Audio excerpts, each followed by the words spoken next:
to bump it up. Isn't that how it goes? I don't know.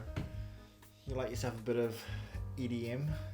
Is that who that is? Well, EDM just is electronic dance music. Oh, I know Boney M.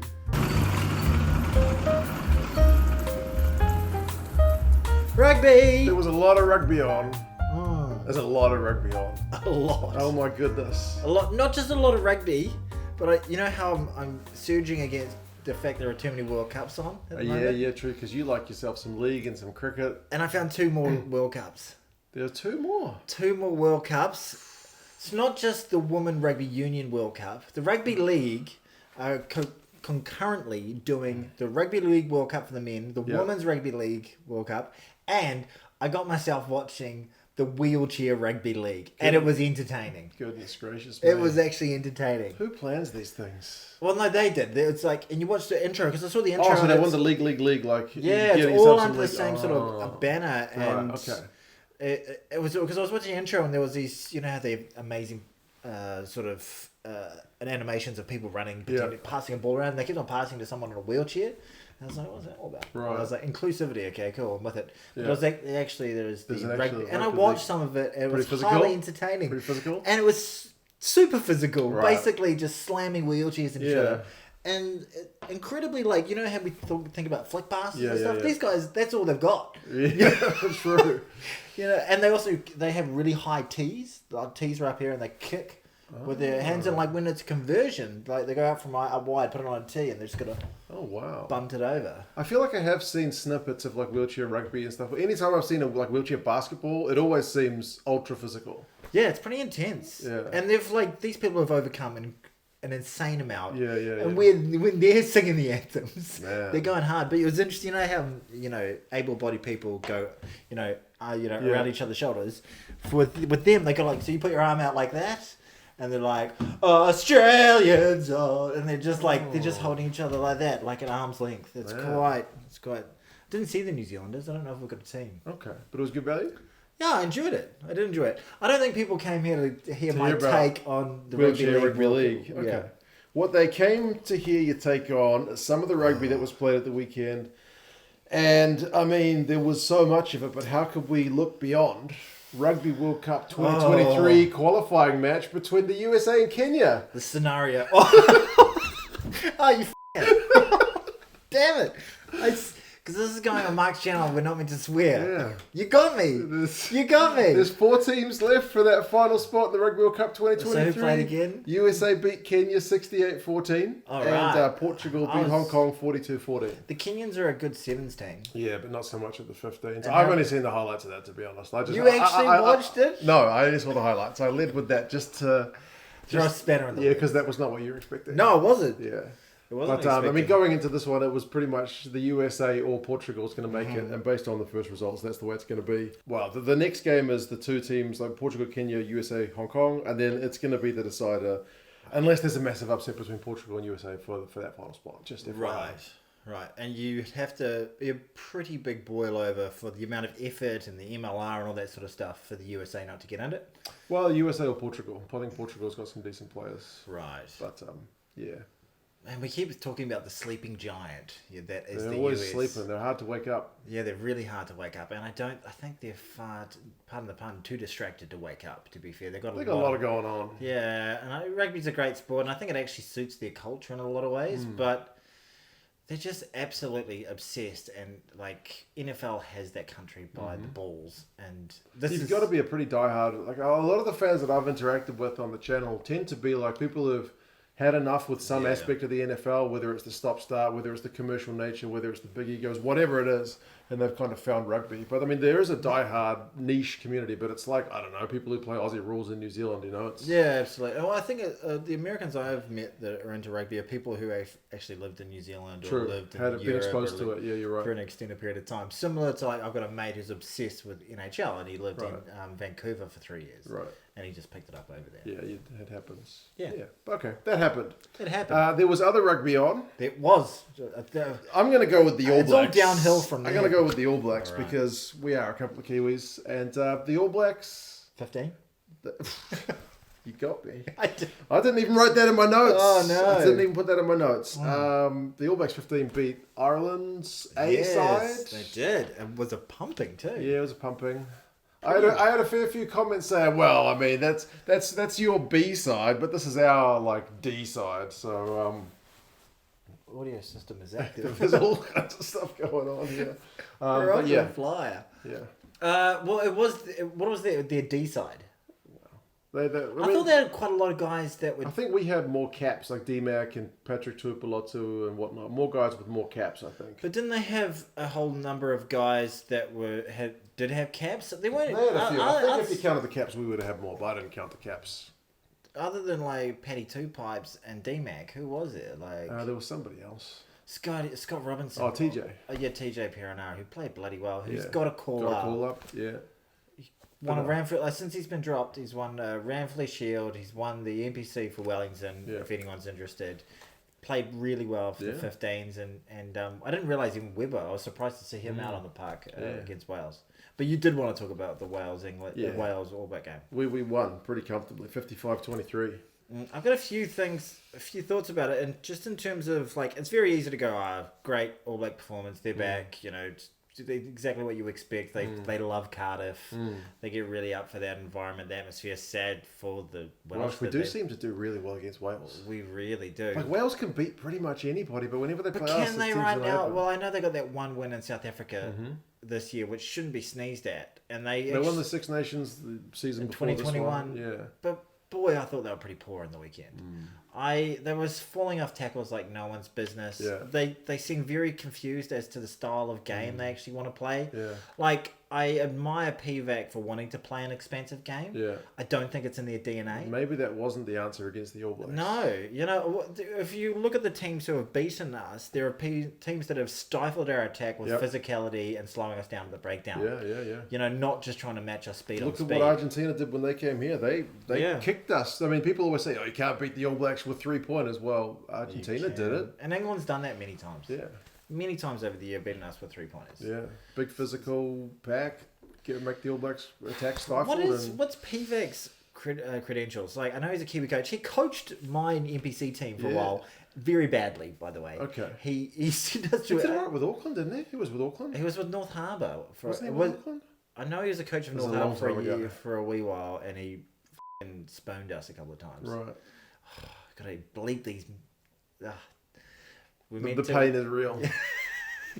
Yeah, and so what's he done in Wales? Like he did he coach Scarlets or something? Yeah, he coached Scarlets to a Pro 14 title, and then he got the Wales gig, I think, based off that. And then when he had that season where he was like the next guy in waiting, the what do you call it with the royal family when you like the heir? The heir. He was the heir apparent to the Welsh throne, and then Scarlets kind of went to crap, and it was like, oh, really? Maybe we've appointed the wrong guy, but what was signed was signed, so he took over from Getz.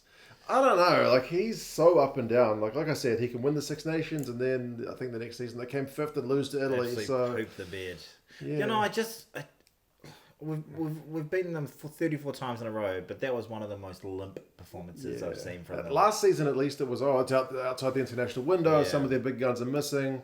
And I mean, every team's missing players at certain times, but 55-23 at home, you got to be better than that, eh? There were periods in the first half and the second half where I thought that the All Blacks weren't ruthless enough, that we didn't put the foot to the throat and we were letting them back into it. Yeah. But, and what did they got within, what was halftime score, 7 points in it or something? They scored start of the second half as well. They kind of made it a little bit hairy, but then not for long. Just absolutely. And then when they drop the heads, they're gone. Yeah. There's no fight, I know quite a few Welsh people, and whenever they come away from a game, they're not talking about whether they won or lost, which I always found really weird. I was like, they put in a good effort, and like, we did, it was a good performance today. In New Zealand, you lose by 1 point in a World Cup final after you put everything on the line. You are dog meat the next day if you lose. Like, it's just a sort of different mentality even than the fans. Like, expect, and you live in that environment, and if the environment has to be of success, you got no choice, but you have to live up to that. But in Wales, it's just like, Oh boy, oh. Is You did that all just right. against us though? Because they seem No. pretty ruthless when they're playing like England or other like Six Nations teams. Yeah, I don't know, but did they really hold the All Blacks? When I've been over there, and this was a few years Maybe ago. too much respect. Maybe. Maybe they just sort of have that sort of New York Yankees effect, where they say they look at the pinstripes and people lose their mind. They look at the black jersey and they sort of drop their balls. Like, even though in 2004 they did that amazing stare down, which has not been matched. Was it 2004, 2005? They're one of those teams, like, I don't want to lose to anyone, but the day that we do lose to them, I will be irritated, pissed off, but also kind of warm in the heart. Yeah. You'll look at the shots of the Welsh fans and you'll be like, no, that's great. Like when we lost to the Irish for the first time. You know what? It'll be something stupid. It'll be one of those exhibit games in Japan or something. Right, like Chicago. Yeah, like they want that to be at Millennium Stadium because those fans are great. But they just need to play rugby that suits them. But the All Blacks. What can you say about them? Adi Sabia's got a nice dummy, doesn't he? God, he's been trying that for so long. He's been doing that for so long, and nobody ever even flinches. Nick what? Nicky Smith. Everyone should just go up to that guy from now on. He's never going to live it down. He's a good player. I like him, but Jesus. Because it doesn't look like a pass. No. He just looks like he's having an epileptic fit moment. Like he's having some sort of Tourette's. Yeah, every other player who's twitch. had it done to him has just kind of stood there like, what are you doing? It doesn't look like a pass. No. He can pass the ball. Yeah, that's not how he passes the ball when he normally passes. That's not how anybody passes the ball. It's That absurd. was brutal. I just think, why does he? I don't think he goes out and says, "I'm going to do an absolute." He just feels the moment. Because he just does everything with 300% effort. Yeah. So he's like I'm going to try and get through this defender with everything I've got. I'm going to pump my legs until I'm going to get the most post contact meters. And he's like, I'm going to dummy the shit out of this. I'm going to throw the greatest dummy the world has ever seen. Yeah. And he was freakish. Though. Set up the try. Yeah, he did everything. Tackled and ran and offloaded and scored a try, and he did everything. Geordie Barrett played at 12, and he was pretty tidy. He's very good there. And what I like about him as well is it gives us options on the wing too in terms of high balls, and we did exploit that against the young. He's a big guy, Dyer. I mean, I liked it when Dyer scored that try. Man, there's nothing. That was a lovely little work move, yeah, wasn't man, it? that was pretty sweet. And on your debut against the All Blacks at home, sweet moment. He'll remember that. As much as Nicky Smith's moment was horrendous for him, that was a great moment for Rio Dyer. Yeah. And it was very nice, and he looks like he's got quick feet, kind of a bit of Jason Robinson sort of characteristics about him. He's a good player. But you put 6'6", Geordie Barrett up against him, and it's no contest. And but they did that a bit. They brought Sevu, Reese in one, and they put Geordie on the wing a few times throughout that game. You can do that when you got those guys who are that flexible. I think Geordie Barrett made had his first series was against the Lions in 2017. Yeah. Didn't he play on the wing in those games? Yeah, I think so. He's played on the right wing a few times for the All Blacks. They like that kind of cross-kicking option to the big man, right? So, exactly. He hasn't got. I wouldn't say he's got express pace. Yeah. But he's physical and he's great in the air. Yeah. And that's what you need when you want to score those pretty league tries. The six play option tries, I call them. Six play on the last tackle. Yeah. I know something. You know your league. If you wear a number 3 on your back, actually, if you wear other games that were being played. So there was a big battle between the Irish and the South Africans. 19 points to 16. Proper test match. Torrid affair. Yeah, real some tough big stuff. forwards. None of this 50-point stuff. This was a game that went down to the wire. Some nice tries though. There was some lovely shows. A bit of controversy out there, which. South African fans. Rassie Erasmus has been tweeting. I was about to say, South African fans are just so good about it. They'll very rarely point out refereeing decisions to you. just take it on the chin. You don't really bring it up much at all. It's pretty good to see. Piss off, Rassie. Like that. Take it like a man.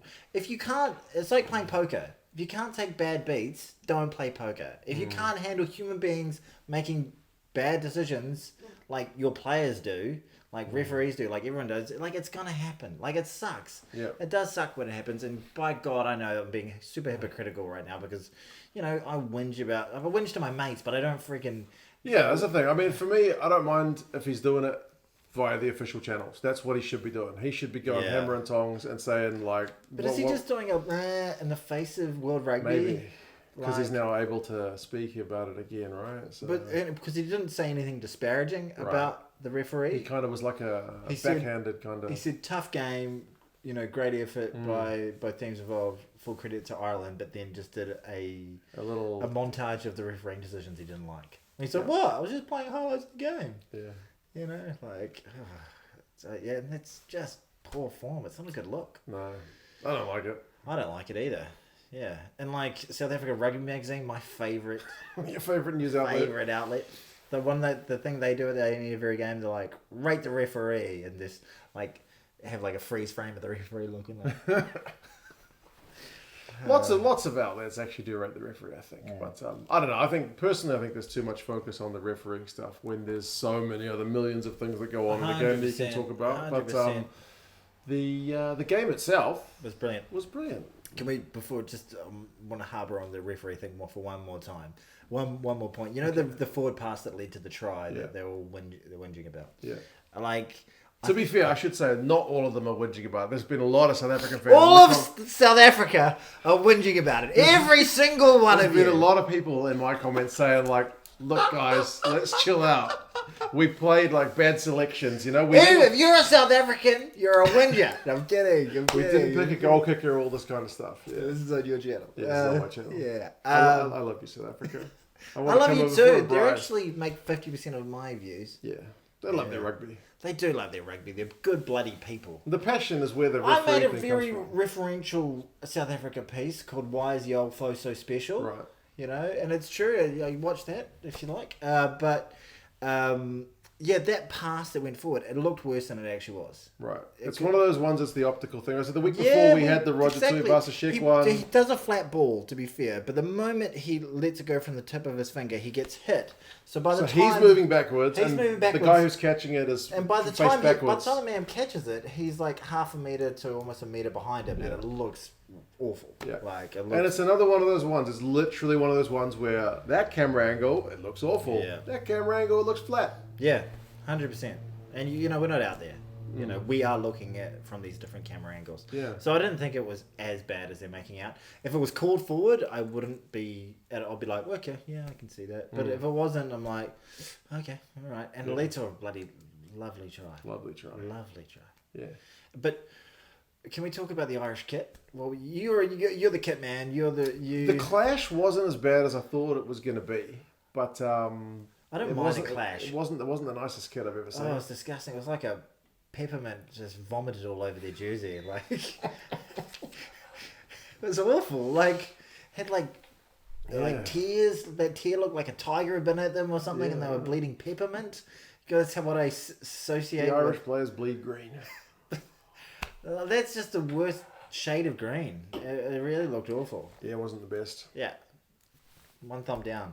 Can we go 2 thumbs down for the? You're the aficionado. 2 thumbs down. That's what people really came for. Our fashion. If anyone wants to send me that jersey, though, I'll add it to the collection. He'll wear it. What else? Josh van der Fleer. That maul try was kind of a bit of a weird one. How did he get it down? I don't know. You saw that maul go and touch, and you're like, there's no way. When he said that, I was like, which South African scored? I was like, whoa! That's a good way to wind up. Now, pissed off the South African. Now you're going to wind up the Irish fans. I love the Irish. From Joburg, as there's the Josh van der Fleer from Joburg. And the South African commentator, I mentioned at the review, was calling him Van der Fleer. They say. But that's just what he'd do when he saw a name like that. Yeah, it's just like a Kiwi would pronounce certain names with a Kiwi accent. Yeah, that was just, I found that hilarious. What do you reckon he's actually like? I don't think so. Yeah. No, I don't think so. That was incredible that he got it down, because when I saw it live, I was like, yeah. No, but he got up and he looked bloody confident. I was like, what happened there? Yeah.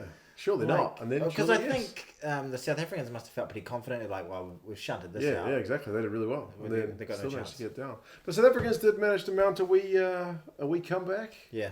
Couple of tries in the last 10 minutes when they decided to play some. They brought on some subs. They brought on Villy and they brought on the bomb squad. They looked a bit better when they had Villy, but I still think they're disjointed on attack. They've had this style of play that won the World Cup for them, and they've just stayed so true to it. And I don't see a lot of evolution in their game. They did experiment with a few guys. They tried Colby at fullback, wasn't hot, and then they tried Willemser at 10.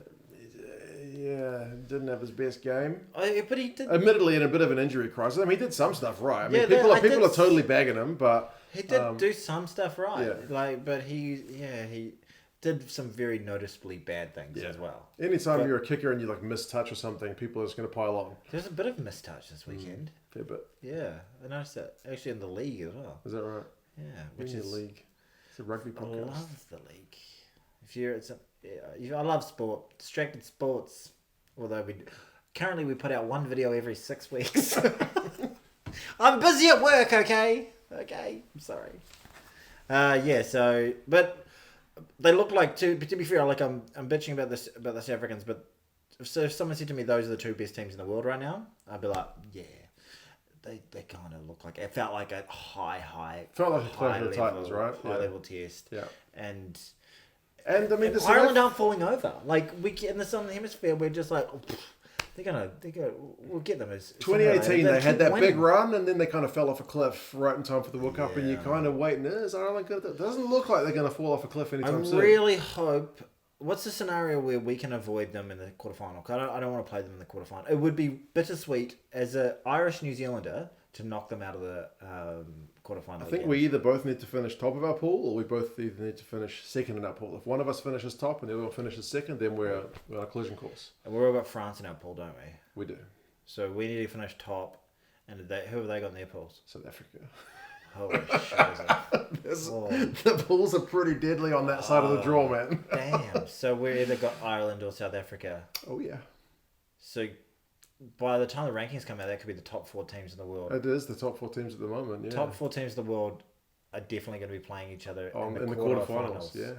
And freaking Australia's going to be playing. World Rugby, you make your draw really early. That is so horrific. I know. Oh. Yeah. Is it bad that I felt my sphincter just squeeze up a little bit? Just every rugby fan, I think, is with you on that one. I don't want to play South Africa in the quarterfinals. No, final would be nice. We've done that before. We've played them in the quarterfinals in 2003. We knocked them out. We played them in the semi-finals in 2015. Yeah. Didn't play them in 2011. No, the Aussies did. We played them in 95. I have no recollection of that. Yeah. That's horrible. That does kind of suck. Because I don't want any of those teams to go out in the quarterfinals. Nope. It's going to happen. But back to the game. South Africans, despite the fact they had a pretty inexperienced team, they had Colby starting his first game at 15 and did look disjointed for much of the game. They're without Lukhanyo as one of their best players. They still got within 3 points of Ireland away from home. So despite all the kind of negativity that's going on around it, ref this and that, but I mean, they still got bloody close. Yeah. South African fans are a bit like us in a way that they're like, if we lose, we're not happy jappies. We're not going to go away going, well, it was a good effort. Yeah. You're not going to say, well, we got within 3 points. Isn't that a good effort? No. It's like we wanted to go 4 from 4 on this tour and we've dropped 1. So Yeah. Who have they got next? Ooh. I've got notes. They got France. Oh. Damn, son. Yeah. This is some tasty series, isn't it? November's a good time. This is some tasty matchup. Speaking of France, they played the Aussies and only just beat them by a miserly 1 point. 30 points to 29. Oh, I really, really felt for the Australians. Yeah. Again, my sympathy tour of Australia continues. Yeah. It really, even though they got the win against Scotland the week before. Yeah. But boy, oh boy, that was their best performance all year. Yeah. It really was. Better than the game where they won when they had a man in the Swain and red carded against England, which is the next best performance, I think. Yeah. They were playing in Stade de France. Stade de France? Stade de France. Yeah, and pumped up crowd, pumped up French team. Maybe a French team that was like, it's Australia who aren't in form. Maybe. And their first game was Australia's second game. Yeah. And, French team had a few guys, like Intermac had been out with a long injury. Bai had been out with a long injury, kind of first game's back. Just the old Aussie battler turned up and, is there a lighter over there? Fully written off. The old Aussie battler Given no chance going into it. Yeah, absolutely. I didn't give them much of a chance, and it was super enjoyable to watch. You love watching an underdog get up. There's something really satisfying about it, you know. So I felt really upset for them, but God, that last try was class. The Peno's one. Yeah, oh my Peno, goodness. He had no rights to score that. None rights whatsoever. He had a lot of work to do. And I felt like it had that kind of felt a bit Israel Daggish to me. You know, like fleet of foot. He didn't open his mouth. That was old MJ used to open his mouth when he was really? Michael Jordan. Yeah. It's a notorious one. Okay. I know it's one of those things you can't control, and literally everybody has something they do they don't know they're doing, or they do but they can't stop it. But Israel Dagg always used to run with his mouth open. But just he beat 3 men. He certainly beat 2. I know he beat. Put himself through the gap, fended off a guy, and then he steps one, beats one with a fence. Was it Callaway he got round? Jock Campbell as well. I think Tom right? No, maybe it was Campbell. I was watching it like upset, like they could score a wonder try earlier on. Oh yes. My god! Try of the weekend. I love that try. That try was so good. Can I tell you my favorite thing about that try? Okay. What do you think is my favorite thing about the try? The favorite thing about that try was the fact that Lalakai Foketi scored, and for some reason he's got like a rugby league background that I don't know of. No, probably does. Anyone who's good in Australia does. No, it's not that. It's the fact that it was from a brilliant looking French chip kick. Yeah. France had them under the pump. And Bernard Foley, the Iceman, just catches it like chip. Does the dumbest pass in the world. So, Paisami, he did I think it was the first man he passed to. Ikitau. Yeah, who barely caught it. And if Foley did that pass and Fikitau dropped it, everyone would be like, "What a stupid pass! Why on earth would he have done that?" Yeah. He's meant to be a veteran. Yeah. He's meant to have that experience. Just a total lack of composure, and absolutely appalling from Foley. It came off. Like the guy juggled it round, 3 passes out wide. Tom Wright has got some wheels. He burned Peno. I mean, Peno got him back later with the final try, but I mean, for gas. Here's some real gas. Peno got like one hand on him. Just touched him. Yeah, it was lovely. Yeah. And just like one of those tries that puts the world on its head. Yeah. You're like, what is going on? They've gone from being under the absolute pump. They're about to, ship 40 points to the French, and then, we just scored a wonder try. Try of the week. The thing that was so heartbreaking about it was like, when you get so close and it's an upset, and you're a couple of minutes out, you play the victory in your head. You're like, well, I'm not Australian or anything. I don't root for Australia. I don't want anyone accusing me of that. I've called pretty bad things in my life, but not that. But I was sitting there going, oh, this is a massive turn up. Oh, it's my mum. Should we talk to my mum? She wants to talk about the... No, I talked to my mum. Sorry, Mum. He just rejected his mother's phone call. I did. I'm in the middle of a podcast. We can talk later. Commitment. Yeah. But yeah, Reece Hodge kicked that penalty, and I was like, oh my god, the Aussies are actually going to do this. Yeah. They're actually going to do this. Because Reece Hodge has a rocket on his boot, but it's just erratic as He's not going to get it. He's not going to get it. Yeah. This is the pressure kick that Reece Hodge does not get, and then France go on to win a penalty, and Ramos is going to kick it. But no, he kicked it. It's like, France have got to score a try. There's like 5 minutes left. It's not going to happen. Yeah, they didn't look particularly threatening for that game, and I think the moral victories suck. But that's a moral victory for Australia. Off day for France. Yeah, I think Dupont was quiet. Quite for his standards. But like I said, a couple of the French guys were back from injury, so they maybe weren't as sharp as they were going to be. Speaking of halfbacks, we didn't say Aaron Smith had a blinder, by the way. He's in my team of the week. Yeah, he had a real good game. That try he scored was vintage. He doesn't score tries like that. No. That's not an Aaron Smith try. I was about to say vintage, but it's not even vintage. He's just had an incredible pass his entire career, and is amazingly professional in everything that he does, and sets up great tries, and can be a little bit nippy around the ruck and score the odd try close, but yeah, that was the most capped All Black back of all time. Congratulations. Suck it, DC. There, take that. Take that. You and your 113 caps. Yeah, well, he did Blues legend. Yeah, Blues legend who never actually played for the Blues. But he still put that Blues jersey on. Yeah. He ran the water like a glove. He ran the water like a champ. His wife wanted to live in Auckland, so... Yeah. Just like Bodie. Exactly. Because the rest of the country sucks. Other games on. It doesn't suck. I love the rest of New Zealand. It's a beautiful place. I'm really insulting everybody. I had to give a shout out to someone. Okay. Hi, someone. Hi to the old Scarfies.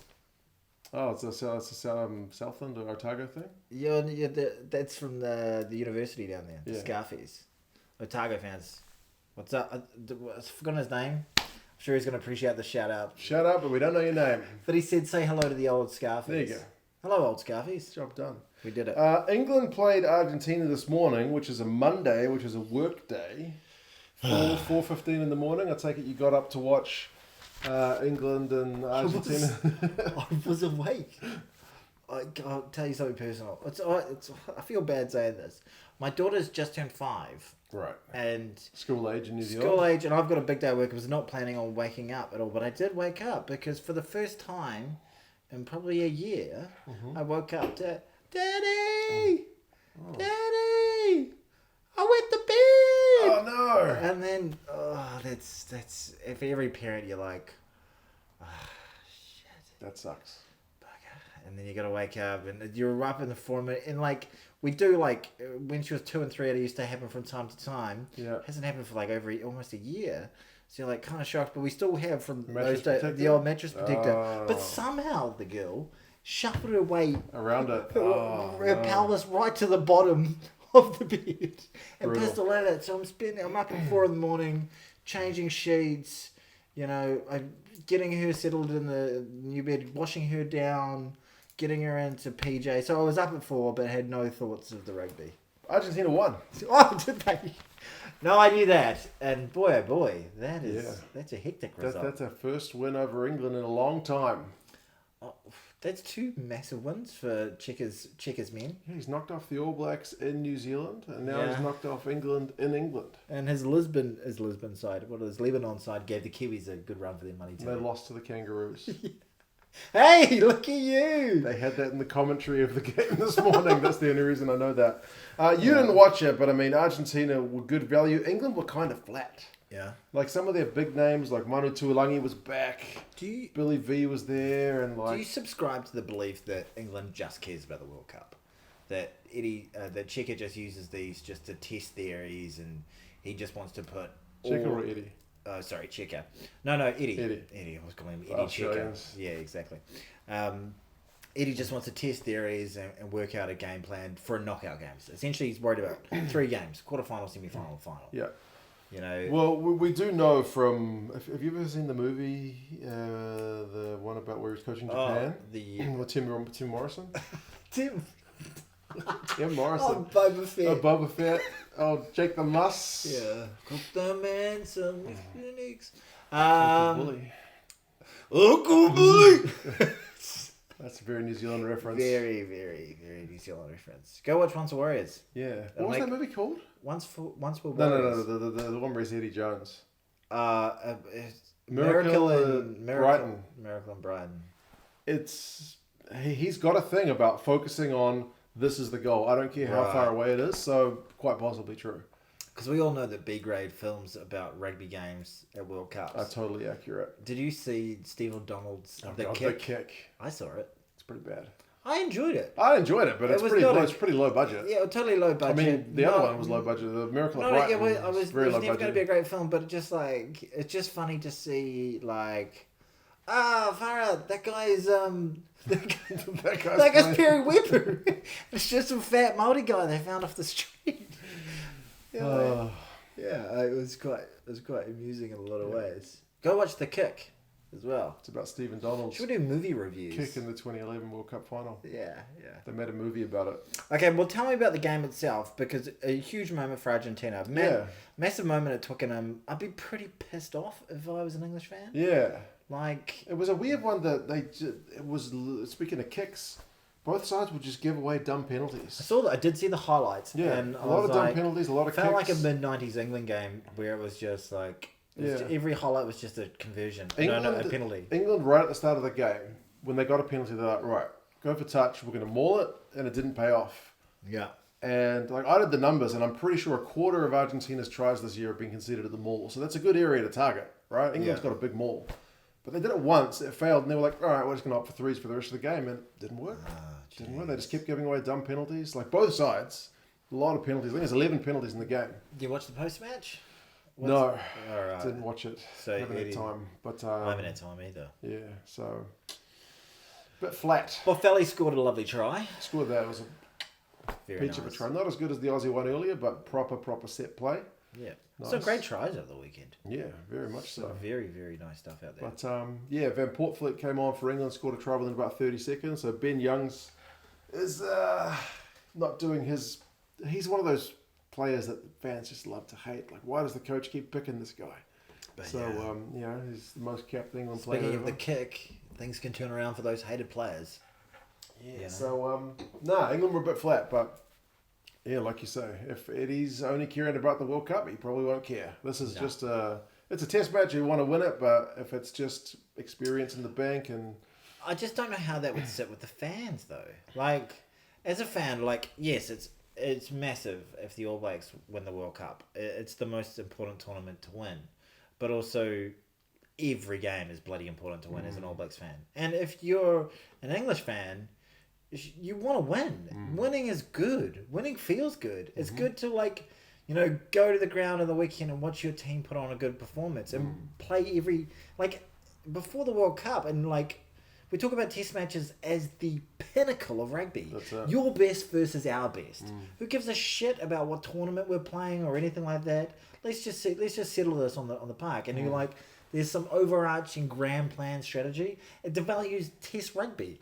And it's saying, like, almost like World Cup rugby is like ultra tests or something. So I would be pretty steamed if, or potentially all these theories about the fact that he's just working for the World Cup could be a lot of nonsense. And Maybe. Just because to be fair, we everyone had that theory about the only game he cared about was the All Blacks in 2019, but then whatever plan he had was pretty crap against the South Africans. The next week, yeah. You know, so what happened to that big grand strategy? Did it just not work, or was it just it just seems to be too erratic for it to be. There was a funny tweet on the England Rugby Twitter about 2 weeks ago, which I do said, like funny tweets. "Did you know 3 years ago?" Was it 3 years ago? 4 years ago? Must have been 3 years ago. 3 years ago on this day, 2019, yeah. we beat New Zealand in the semi-final. And guess what? Every comment was, Yeah. what happened a week later? What happened a week later? What happened a week later? Because Celebrating a semi-final win was a bit... well, they beat the All Blacks and so It was a convincingly. great and game for England. They were dominant. They looked so good. They looked incredible. Like, I had English friends I know just like trying to wind me up, and I didn't kind of take the bait. I was just like, you guys were just way better. Yeah, that's right. You just No look like complaints. you just were a far better squad and far better teams than us. So fair play to you. But then doing that to the All Blacks, they were kind of just world champions and waiting for that week because we'd beaten the South Africans. The South Africans had scraped through. Who'd they beaten in the semi? Come on, 2 cents. Come on. Who'd they beat? Okay, France. In the semi. Was it Wales? It was Wales. It was a real arm wrestle. All right. Wales go out in the semi-final again. Well, the Irish would love that. Kill for a semi-final. Kill for a bronze medal match. Oh, is there anything worse in rugby than a bronze medal match? I mean, going out in the quarters. Well, no, I think I'd rather go out. No, I wouldn't rather go out in the quarters. I'd rather play in the semi-finals. But there's still nothing worse than just that. I don't know, as an All Black fan, because you're like, all we care about is number one. All we care about is winning that World Cup. And that I've never watched one that we've been involved in. I've never watched the bloody game. Really? No, I didn't watch it. How many we've been involved in? 2003 versus South Africa.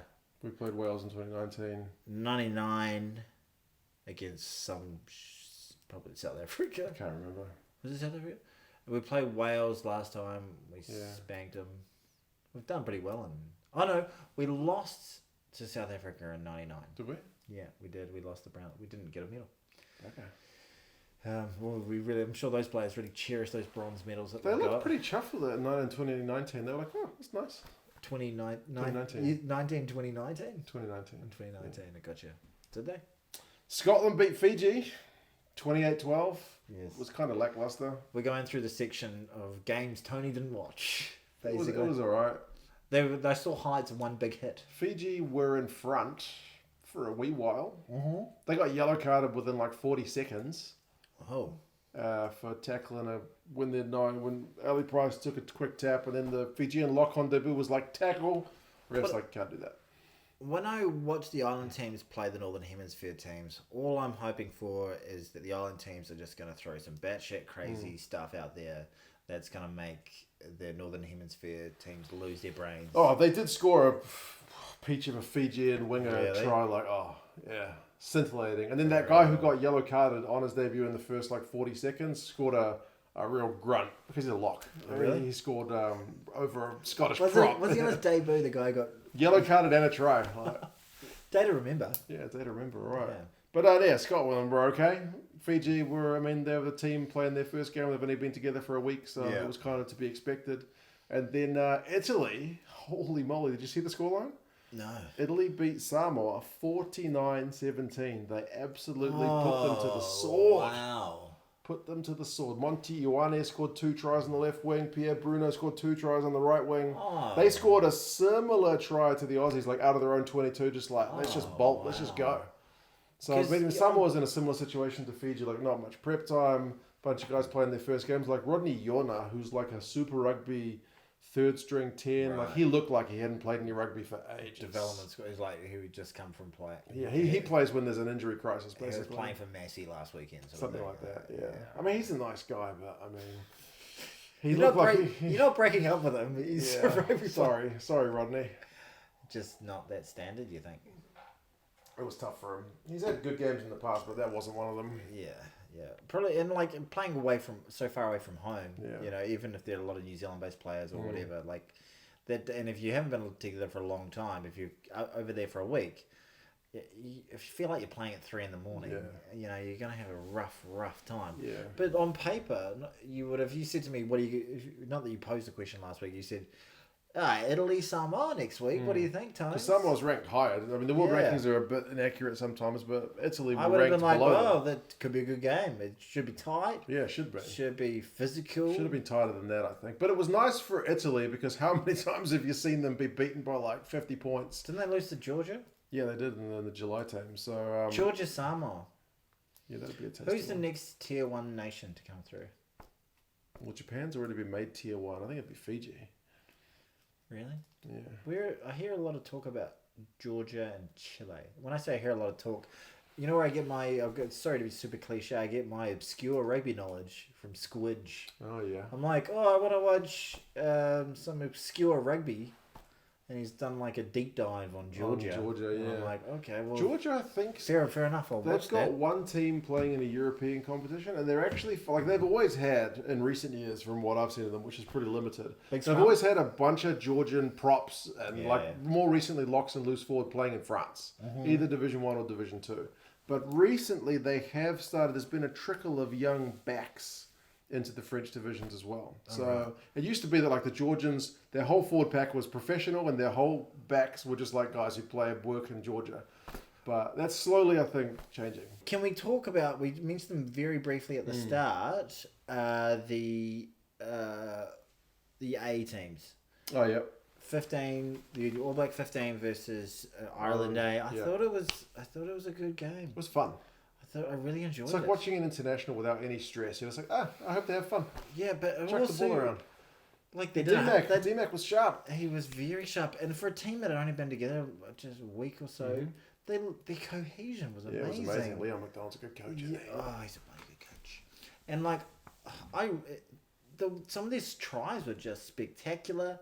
The Irish were very average. They were dominated in every aspect of the game. Bit disappointing.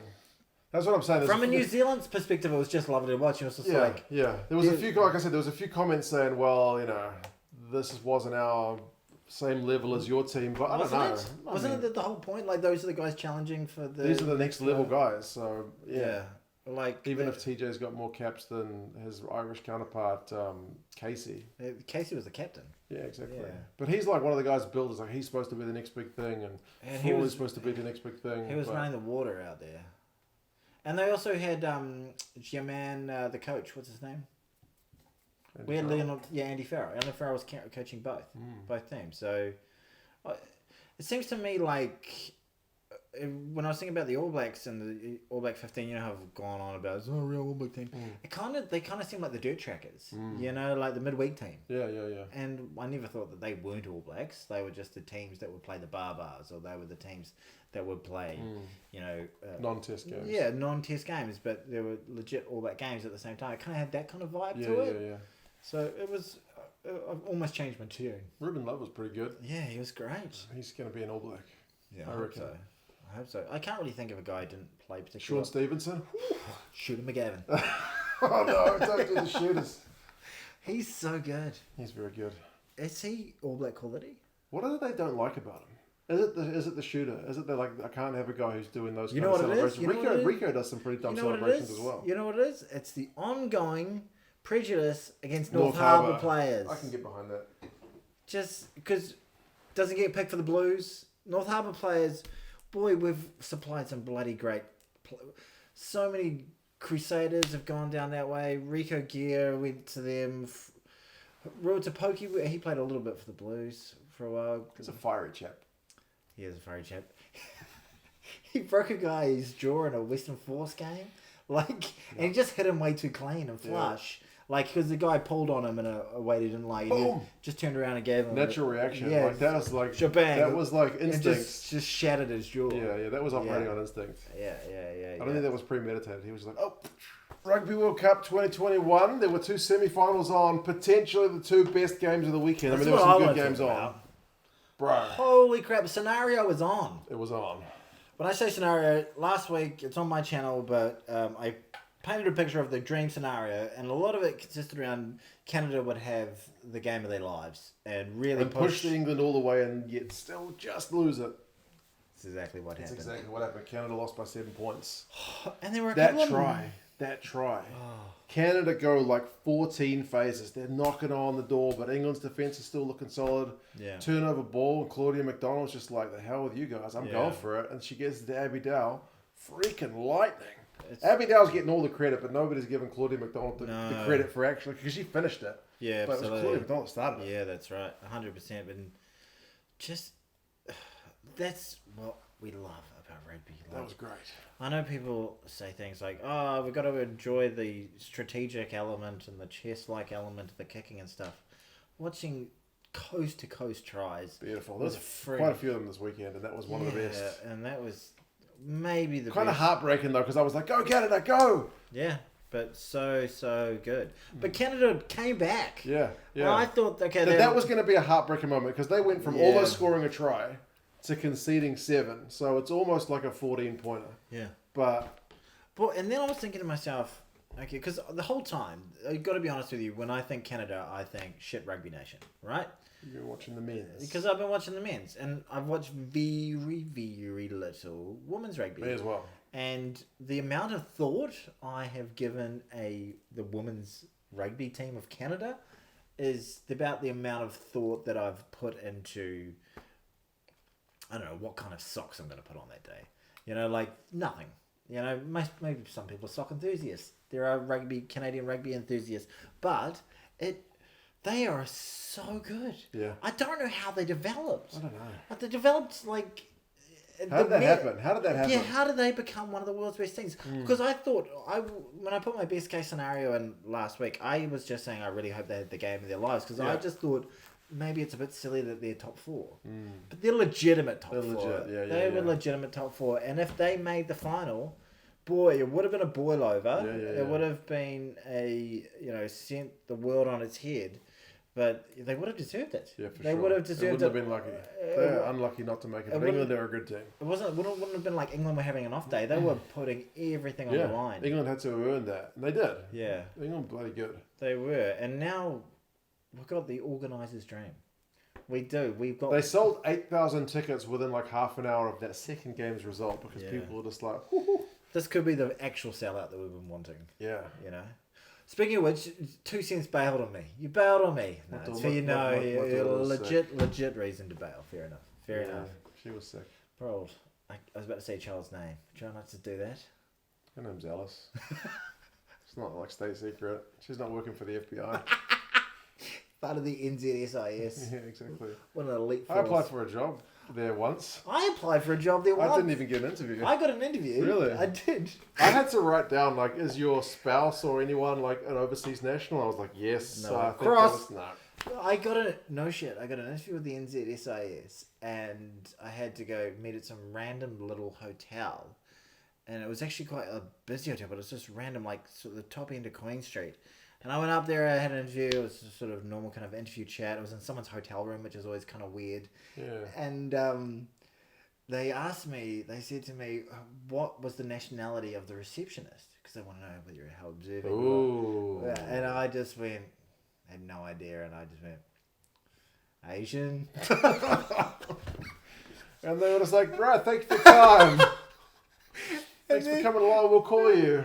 And then, like, they were like, they just went, okay. Like, didn't tell me I was wrong, didn't tell me I was right. Did you look on the way out? I did. It was an Indian bloke. And, well, Asian, that's correct. Well, it's not a nationality, but we're not like the UK. The UK call Indians kind of Asians, yeah. You know, first Asian. In New Zealand, when we think Asian, we think East Asian. Yeah, exactly. Yeah. We think actual, I was about to say actual Asian. That's a Asia's kind of a vague, I mean, Russia's part of Asia. Yeah.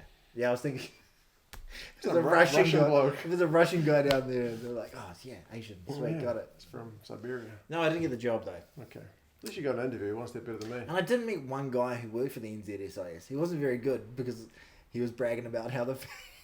he wasn't bragging about it. He got really drunk. And then one of my mates said, don't ask Steve too much about what he does. It's really suspect. And I was like, I've heard your job's a bit weird. He's like, oh, mate. Start showing off? Yeah. Oh, no. Flexing a little bit. Flexing. New Zealand's special intelligence, I'm sure. It's very James Bondy. I bet it is. About sheep and protecting all that merino. Exactly. Well, the guy who interviewed me was about 50 kilos overweight. So I was like, well, he's not much of a spy. Anyway, how did we get into this? France and New Zealand. Oh. 25-24. My favourite game of the weekend. My favourite game of the weekend. It was brutal. We could have lost that. Very, very, very... Oh, man, the start was brutal. Look, I'm so proud of our girls for getting into the final and getting through it and turning up in the big moments. But there are those moments. I can think of a number of games that we have lost as New Zealand fans, but I've been like, oh, that really stings because we were the better team. Yeah. You know, we are a better team. Like the 2003 World Cup final. No, World Cup semi-final against Australia. So we're a better team than them. We've lost. But again, it really stings. That's how I'd be feeling if I was a French fan. Right. I was like, we should have won. We should have won that. We had opportunities. Like, more often than not, we would beat that team. They've won the last 4 games. Yeah.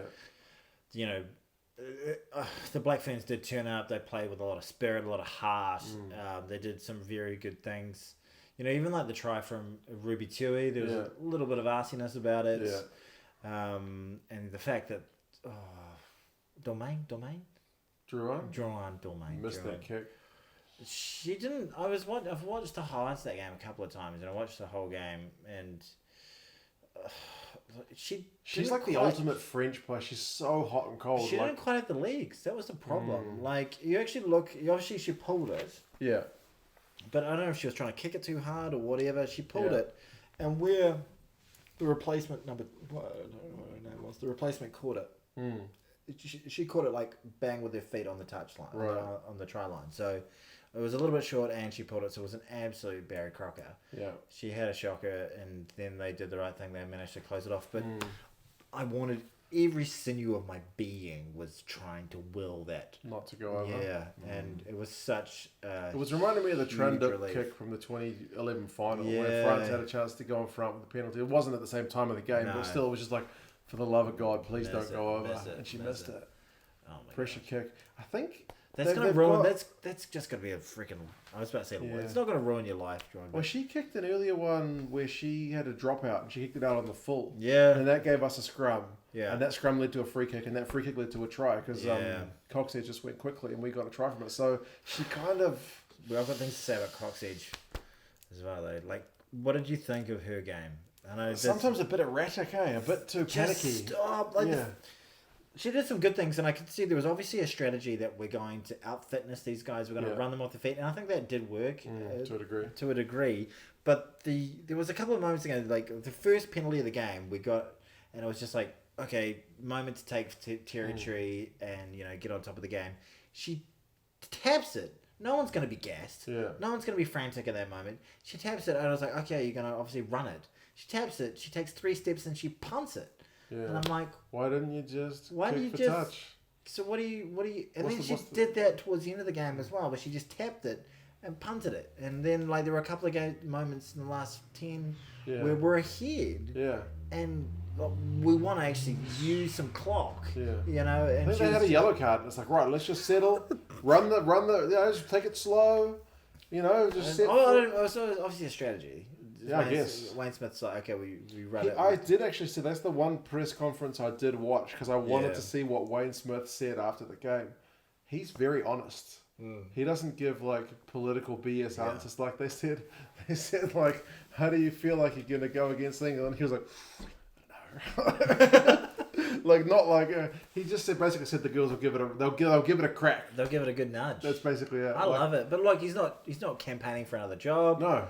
He said, I don't think I'm going to be here. He said, what else did he say? That they'll give it a crack.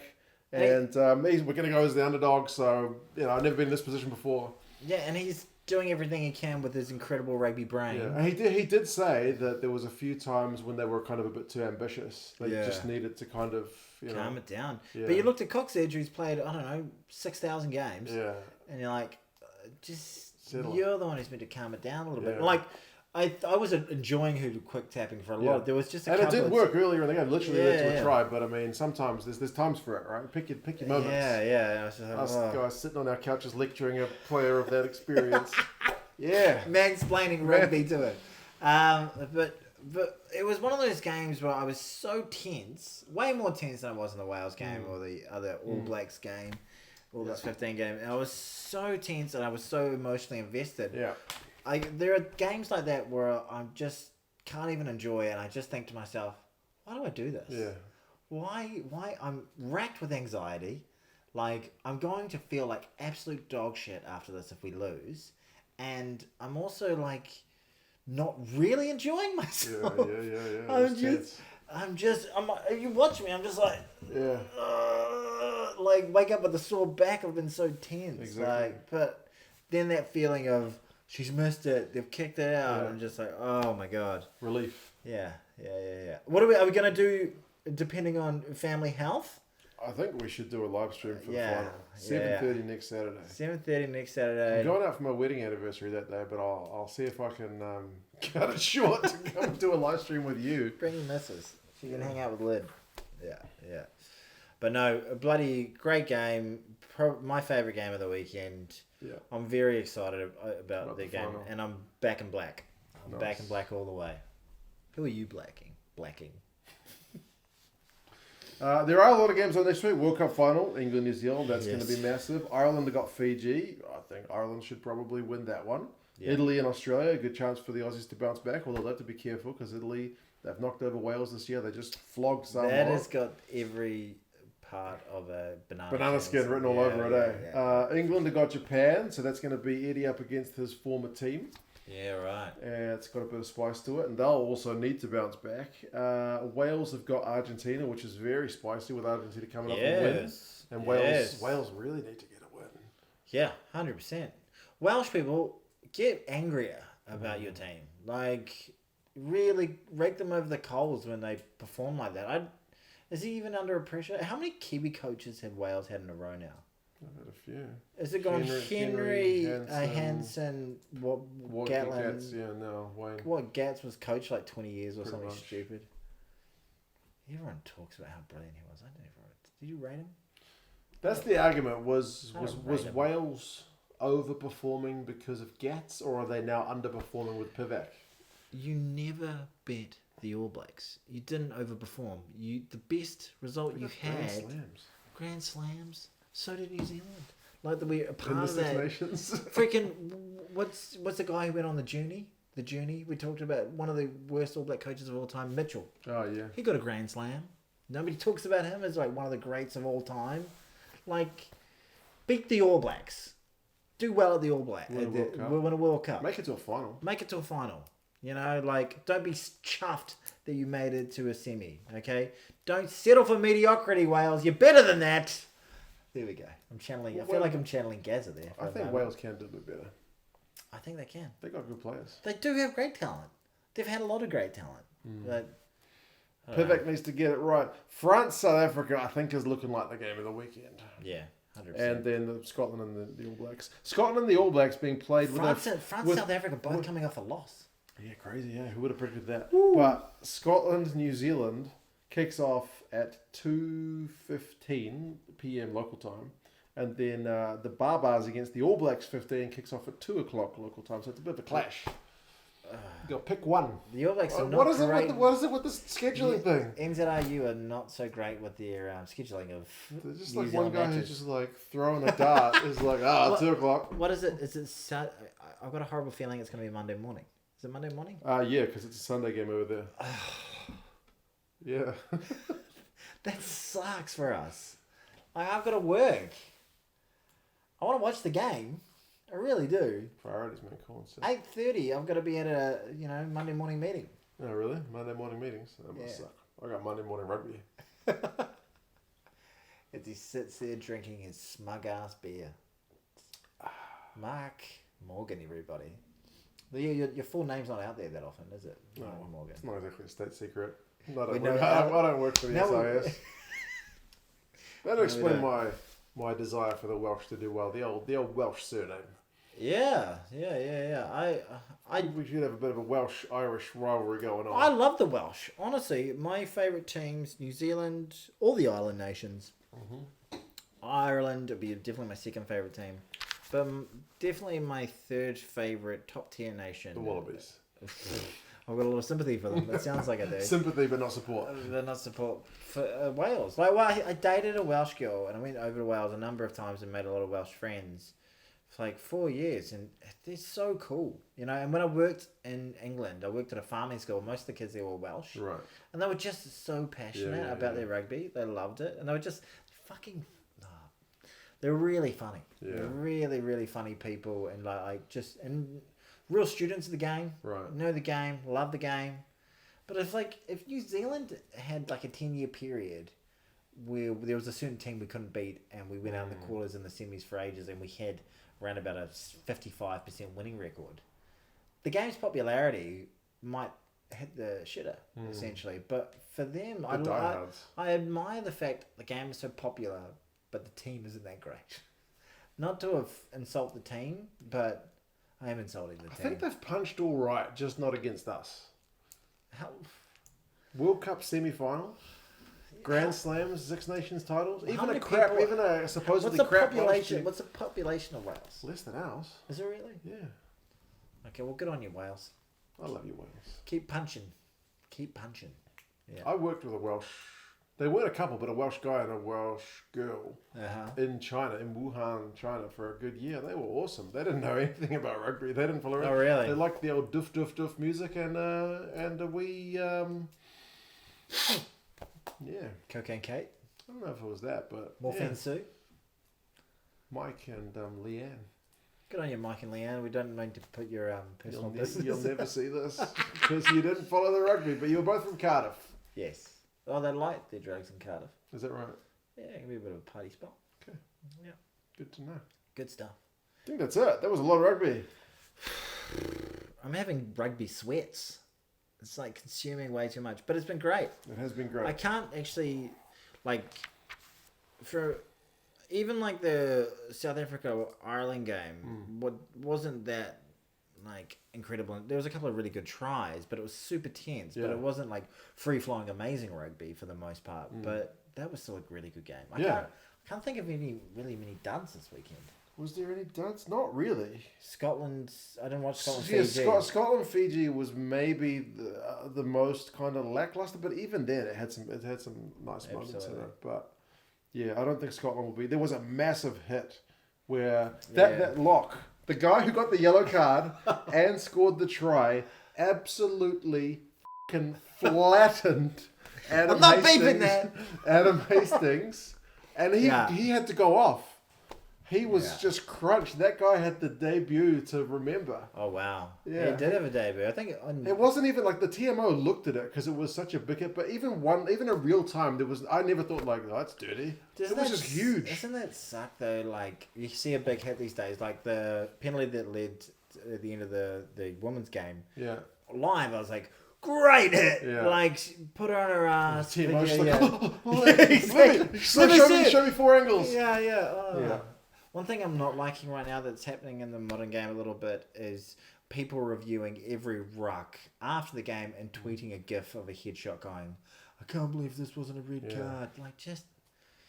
Like, let's take care of people's heads, but... There's like a... I don't know, there's a line between, like... Do you want every single play to be reviewed and you want the game to be played like the NFL? Or do you want kind of more free flowing, like the old no team days? I'm very down here. Look, stuff's gonna happen, and every bloody ruck. It's just a minefield of all sorts of different infringements. Like rugby's always been like that. It has. It's very very an interpretive game, and like. A lot of the time it was like, okay, so we're able to like seal off the ball a bit, and the referee's playing to the ref has been a skill in rugby for years. Like you do your research on the ref. This guy lets a lot go. This guy's very tight on this, so don't infringe. And adapting to the ref's calls. I can linger around the ruck a little bit with this guy. That's part of the game, and it always has been. Absolutely, Richie was the man at doing that. People hated for it. Suck it. You hate the best. Everyone hates the best. You don't. If you're loved and you're the best. Something wrong. Something wrong. Well, that sounds like another week of rugby covered. There's a lot more. How many weeks of this we got? Like 3 more. And then what's it back into the Premiership? Back into the Premier. I haven't watched any of the Premiership this weekend. Neither did I. The URC. How did my Munster go this weekend? Well, they didn't play. The Urk takes a break. Oh, Urk takes... Good on you, Urk. The Premiership keeps going. How do you guys do it? How do you watch all the... Like, you probably don't. You probably just watch your own team. You probably watch England and you watch your own team and you don't worry about Samoa against I watch Quins and I watch England during this period somewhere. Maybe. If that's probably manageable. Yeah. People talk about the subscription, but I'm not paying whatever Amazon's price is because I guess if you only want to watch your own team... Amazon, are they? Amazon has got the games for the UK. We didn't talk about our new set piece as well. TV's bigger. Exciting stuff, everybody. Exciting stuff. Also, this is where you have a day job. For all those... so you can afford to buy nice things. No, it sucks having a day job because I can't put any videos up. Right, I have a job where we do 60% of our entire business in November and December. So that's why my videos are very slow right now. What was the main point of your Welsh video that you never put up? What was the headline? I could read it to you. No, I shouldn't. What was like the key takeaway? Just a lot of dick jokes, a lot of sheep jokes. We both love our sheep. Hold on, what have I got here? Hold on a second.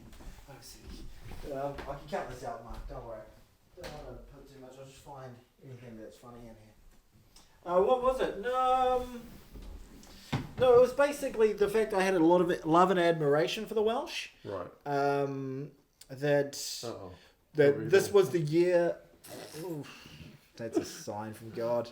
Because I was connected to my phone. Oh, I'm sorry. That it was a sign from God that we, for the Welsh, not a sign from God, but this was the year to get one. Right. Against a volatile team. Right. So much for that theory. And, just a lot of, that's really about it. And just a completely wrong prediction. It wasn't a prediction. It was saying, and I said, what is it why have we got so many victories? There will be a day when you finally win. Yeah. Will it be this week? And I kind of say probably not. Probably not, yeah. And then that's really it. Okay, well, I won't read it. But I wasn't going to read it, but that's about it. It wasn't particularly great. Okay. It's about as good as any of my other videos. If you ever seen any of my other videos. Not a huge... Some of your stuff's alright.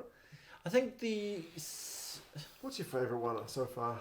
I think the South African one that I made was pretty good. The Irish one was pretty good. The Irish one was really good. Very timely. Yeah, very good. The top 10s are just top 10s and just... They are what they are. They're just a YouTube gimmick and they're just fun to make and fun to watch, really. My stuff it's not going to change the way you view rugby, basically. It's just for people who are... The reason I call it distracted sports is because I do have ADHD. Can you tell? And I'm like... all over the place. So I needed to make like a channel that was just For an outlet for that. yeah, frenetic. Yeah, Nice. completely mental. Anyway, we got into a deep dive of my channel there at the end, which is really beautiful. That's not making any content, so you don't have to subscribe. You can if you like that.